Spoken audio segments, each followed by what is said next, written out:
తెలుసుకో. పిడికిలి బిగించగా చేతి గీత మార్చుకో. మారిపోని కథలే లేవని గమనించుకో.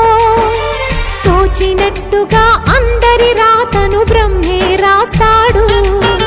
నచ్చినట్టుగా నీ తల రాతను